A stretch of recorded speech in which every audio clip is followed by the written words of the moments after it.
tell you, one of the coolest parts in my mind is, we talk about the cost savings and we talk about the energy efficiency and the labor savings and all, but the 3D printer can actually do a radius corner more easily and cleanly than a 90-degree corner.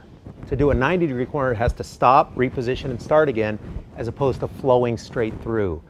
So we can do these beautiful designs that previously were not available to us and still call it workforce housing, still call it affordable housing. And on top of that, in my career, I built lots of affordable housing projects, and what they all have in common is that they're very cookie cutter and very repetitive because you gain efficiencies that way. If I have a machine printing the homes, it doesn't care about gaining efficiencies. So you could have 10 different house styles printing 10 completely different things, and the machine will be just as efficient on number 1 as number 10.